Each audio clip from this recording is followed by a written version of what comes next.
Bem, amigos do Coluna do Fla, amigos da Nação Rubro-Negra, do Blog Ser Flamengo também, hoje a gente vai bater um papo, mais uma entrevista aqui no canal com ele. Não preciso fazer muitas apresentações, simplesmente Arthur Antunes Coimbra, o Zico, o nome do futuro estádio do Flamengo, ele vai falar sobre isso. E Zico, uma honra te receber aqui, aliás, você nos receber, que você que está nos recebendo aqui na sua casa, mas uma honra tê-lo aqui com a gente para falar um pouquinho de Flamengo e um pouquinho de você também. É um prazer recebê-los e já há algum tempo, que a gente tá tentando marcar esse papo e desde quando eu completei 70 anos.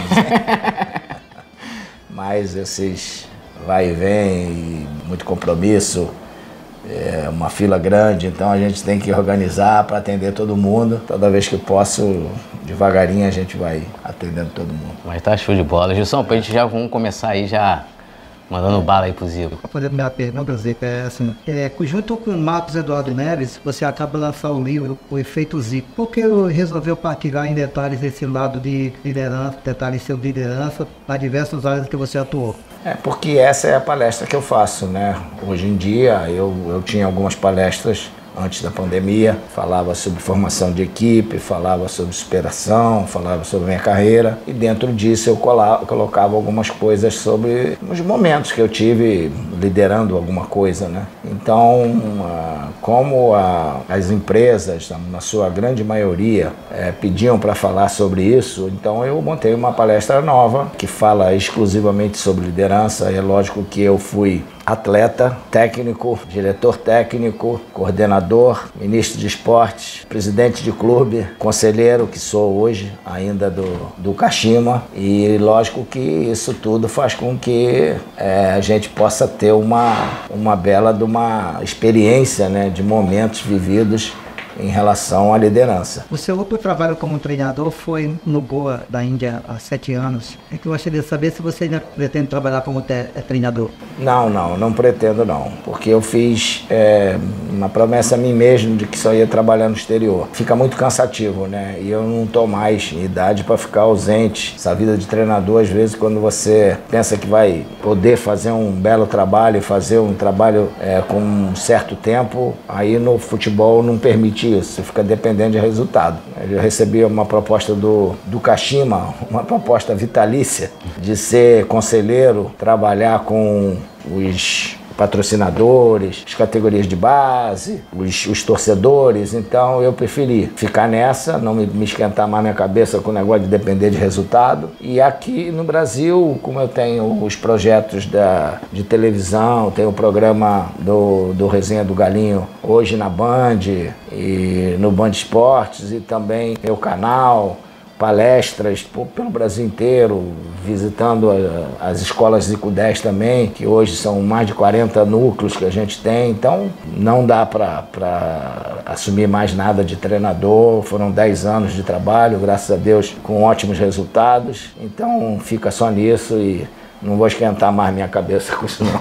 Você oficialmente aposentado de treinador? Ah, sim.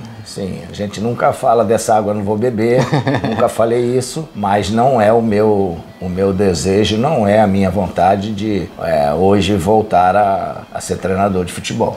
E uma coisa, assim, até pesquisando sobre a sua carreira de treinador e vendo algumas entrevistas que você já deu, você sempre falou que, colocaram isso, que você sempre olhou o estilo do Tele, que é o estilo pra frente, que sempre pega na questão dos fundamentos, na questão do passe também. E hoje a gente tem o Tite, que a torcida do Flamengo de início torceu o nariz, porque com aquela fama de retranqueiro.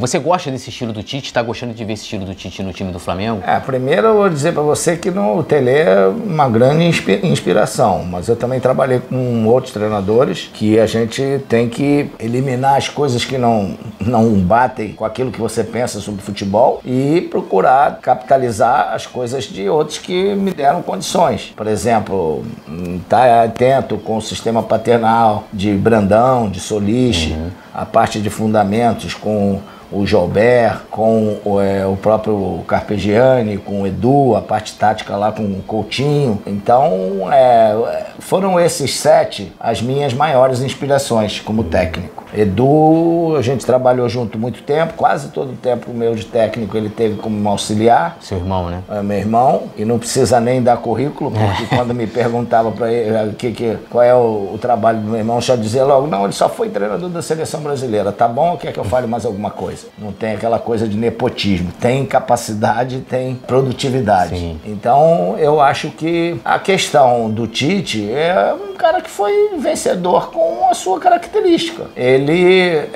tem um tipo de formação que ele começa a acertar o time dele pela cozinha. E tá certo, um bom restaurante, se tiver uma cozinha ruim, não adianta. É, verdade. Não vai, ninguém vai lá. E ele acerta defesa. Todos os grandes times dele, que ele dirigiu, sempre foram times que era difícil sofrer gol. Sim. E ele faz isso. Agora, ele não deixa de ser ofensivo, não deixa de utilizar bem os meias e os atacantes. Os times dele jogam sempre em função do gol. Agora, ele não tem por que se arriscar. Não é nem arriscar, é se expor. O time dele sempre procura ter um número maior de defensores do que o adversário. Então isso é um ponto positivo, que eu aprendi também. Tá? Eu sofri muito quando os adversários botavam o cabeça de área para te marcar, que você tinha que passar pelo cabeça de área e pelo zagueiro. Tinha outro na sobra te esperando. Exatamente. Então, quando é mano a mano, fica sempre menos difícil, né? Então, é lógico que eu aprendi isso também. Também meus times, eu sempre organizei,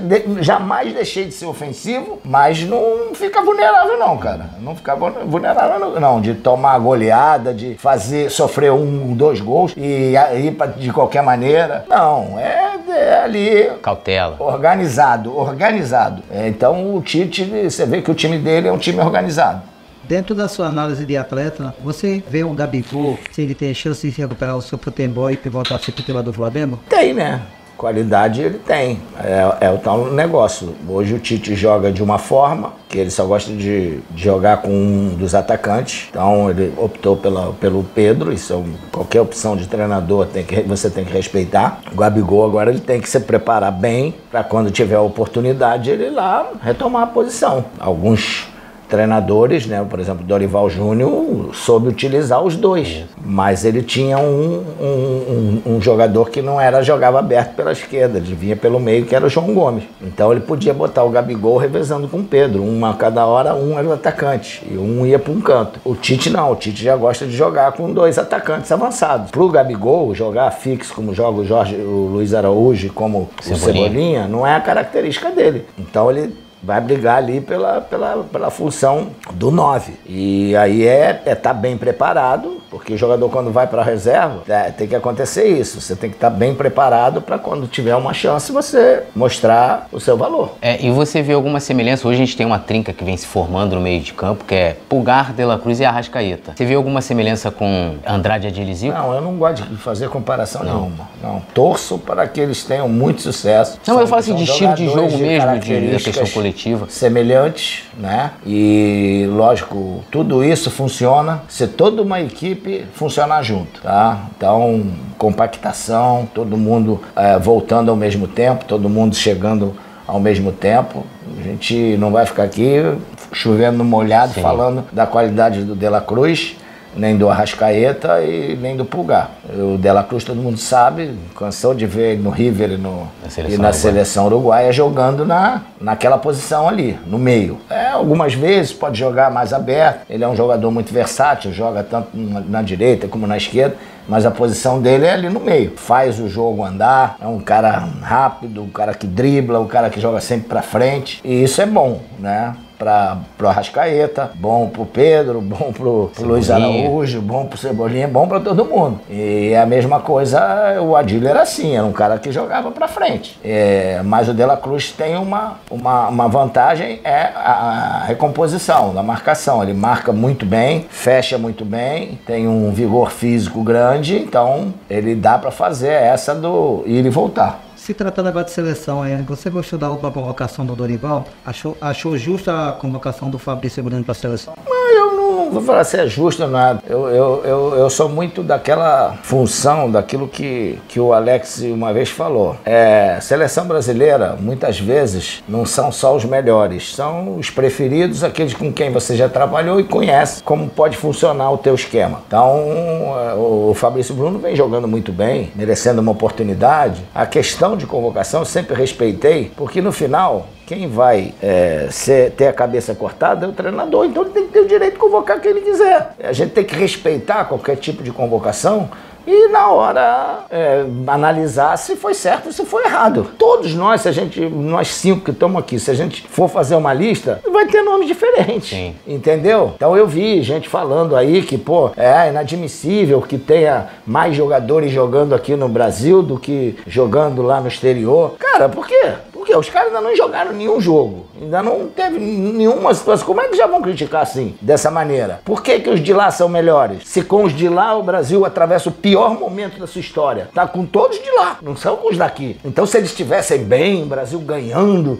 se classificando, tá em 6º lugar numa eliminatória, pela primeira vez na sua história, e vai falar que lá, os de lá estão melhor do que os daqui? Então não tem sentido isso. Espera ver pro jogo, vamos botar lá em campo, como ele vai arrumar. Todos esses jogadores que ele convocou daqui são jogadores que ele conhece bem, trabalharam com ele, foram campeões com ele, e tomara que ele tenha muito sucesso e que dê certo isso que ele tá fazendo, porque eu acho que os caras começam a falar antes do cara trabalhar. Verdade, boa visão. Aproveitando, voltando a falar de Gabigol, teve uma polêmica no final do ano passado com uma arte que ele divulgou no dia do aniversário do Flamengo, que ele tava com 2 taças. Comigo não tem polêmica não teve nada. Adoro ele, não tem nada a ver, torço muito por ele e fiz uma aposta com ele agora. Entrevistei, foi meu primeiro entrevistado no Resenha do Galinho, como sempre, atendeu muito bem, no CT Jorge Elau, a gente foi lá, bateu um bom papo, almoçamos juntos, botei uma meta pra ele no ano, quantos gols ele tá acostumado a fazer e tal, e eu botei a meta de 35. Mas botei essa meta com ele como titular. Sem jogar, eu não vou. Fica com mais difícil. Mandou mensagem de aniversário, eu falei, tu já fez 2, então já falta só 33. Pode deixar que eu tô analisando também o tempo de reserva. Que você tem jogado. O tempo de jogo. Então vai ser feita uma análise por ali. Pra entrar numa média. Numa média, exatamente. Pra saber, porque o cara sem jogar, eu não vou exigir pra ele que tem esse número de gols. Verdade.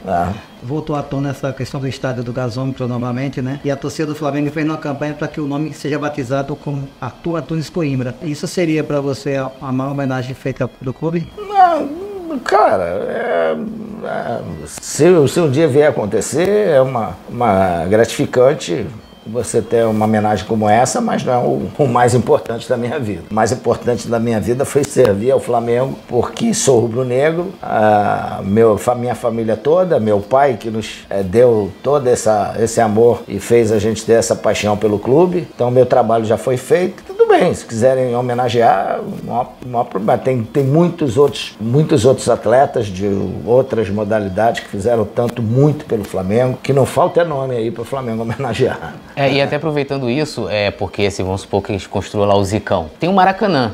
E pra você, principalmente, você é o artilheiro do Maracanã e o Flamengo, com seu estádio, acho que dificilmente iria dividir os principais jogos e tal. Na sua visão, até como não só como o Zico, ídolo do Flamengo, mas como também um cara que passou pelo Japão e conhece todas as estruturas de diversos clubes no mundo, na Turquia, o Flamengo teria que abandonar o Maracanã, entre aspas. O que você acha melhor? O Maracanã é o estádio do Flamengo ou você prefere que o Flamengo, de fato, busque um estádio próprio? Aí você tem que botar no papel. O que é mais importante para o Flamengo? Ter o seu estádio próprio com uma grande capacidade e sustentar isso. Vive um momento maravilhoso. Será que todo sempre vai estar esse momento maravilhoso do público ir lá presente e tal e participando dos jogos? Então eu acho que depende de quem está lá na análise, os números que são mais importantes. Então o Flamengo hoje o Maracanã, o Flamengo é quem bota mais público lá. Sim. Não tem jeito. E acredito que isso seja um fator importante. Agora, seria uma forma de deixar de nego falar que você não tem estádio e tal. Mas aí tem, bom, né? Tá pagando lá tudo. Tá pagando tudo, exatamente. Então é isso aí. Os outros falam, mas todo mundo quer jogar lá, né? É verdade. Aí não, a gente tem estádio, mas querem jogar lá.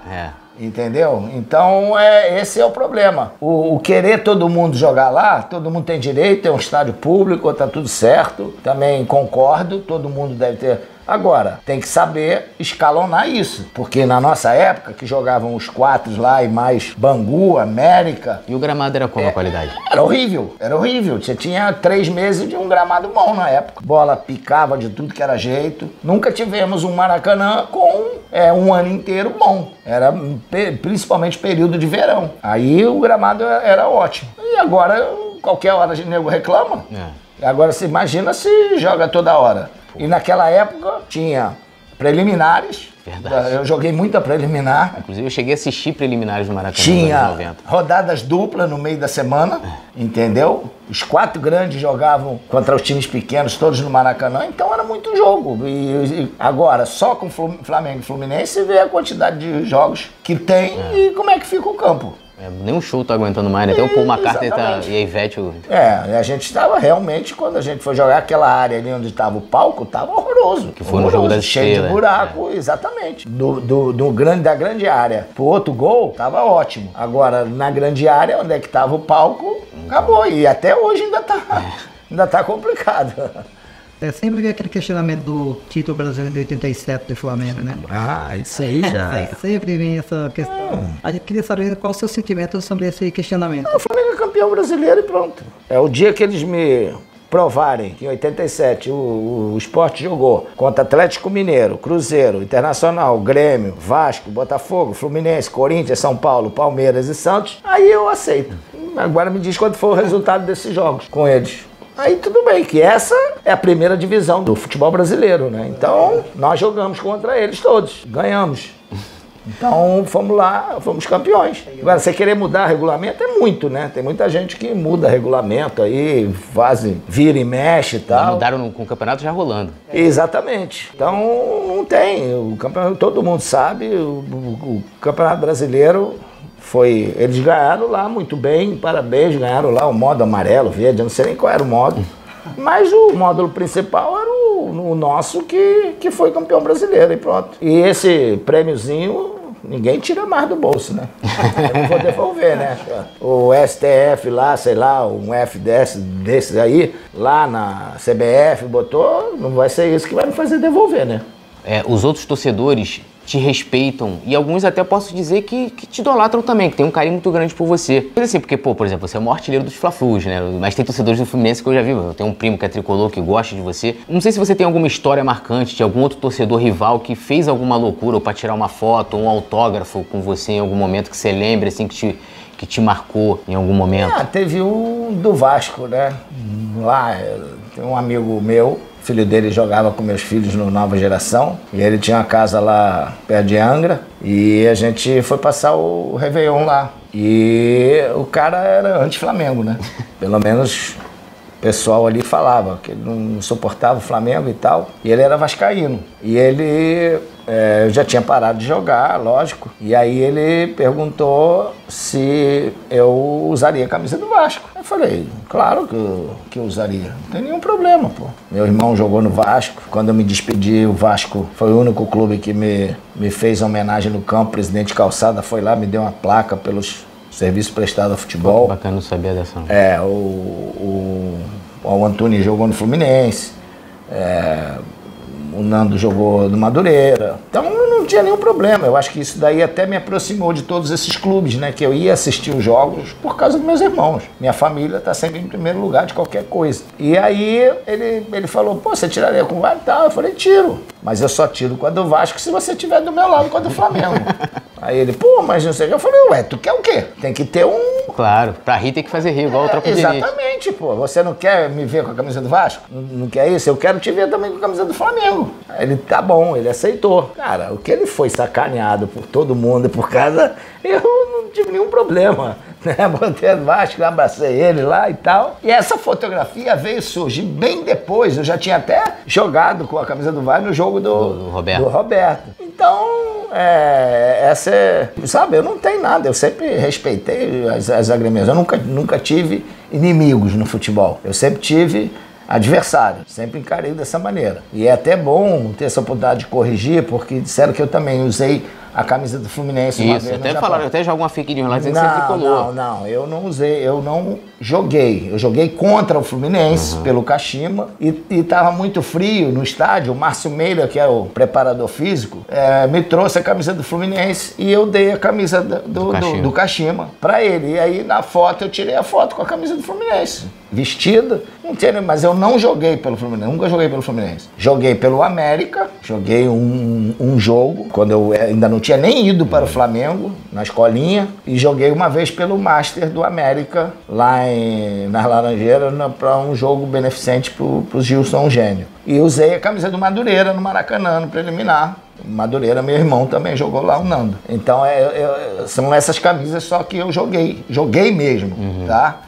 Mas jogaria com qualquer uma do Rio de Janeiro, entendeu? Eu cansei de ver jogos de outra, pô, na época, eu sinceramente, no ano que era criança, eu tinha tudo pra ser botafoguense. É mesmo? Porque, pô, Botafogo só que ganhava. Era, Botafogo época era de muito Garrincha, Didi, Newton Santos, Amarildo. Depois veio Jairzinho, veio Paulo César, veio Gerson, aquela turma toda, cara. E só o Botafogo que ganhava no Rio. Então, a gente tinha tudo, mas família, Flamengo, meu pai não deixava ninguém. Era liberdade total. Obrigado, senhor Antônio. Pode ser tudo, desde que seja Flamengo. Aproveitando a oportunidade, né, de estar aqui, de falar para vocês esse livro que está sendo lançado agora. O Efeito Zico. O Efeito Zico. Se vocês quiserem ter, é um livro que foi muito legal, muitos depoimentos de diversas áreas de que eu tive a oportunidade de trabalhar. Todas as livrarias da Travessa, né, está sendo vendido. E também vou lançar agora um junto com a revista Placar, só de fotografias, e aí esse vai ter na loja do zico.com.br. Que é aquele edição de colecionador, né? De colecionador, exatamente. Esse vai ter o lançamento, inclusive no Museu do Flamengo, só para convidados. Esse não vai ter lançamento ao público, aberto, exatamente. São mil exemplares, né? É para colecionador, né? É para colecionador, exatamente. Ficou muito bonito, muito legal, e trabalho muito bacana do Bruno Neves junto com o Mauro Betti, e em breve vocês já vão ter um conhecimento melhor aí. Zico, muito obrigado mais uma vez, é uma honra sempre estar batendo esse papo aí, fazer aquele pedido igual você fala lá no seu canal, né, que eu gosto muito. Só com o like, né? Se inscreva, até lá no canal do Zico também, acompanhe as resenhas. Uma honra pra gente estar aqui falando com você. A homenagem tá aí de 70, mas é de 71, e sempre que você pra gente é eterno. Né? De aniversário. E muito obrigado pela atenção que você sempre deu pra gente. Obrigado, eu te agradeço imensamente, espero que você goste aí. Sucesso aí pra vocês. Um abraço, Gilson. Grande abraço aí pra todos. Saudações rubro-negras.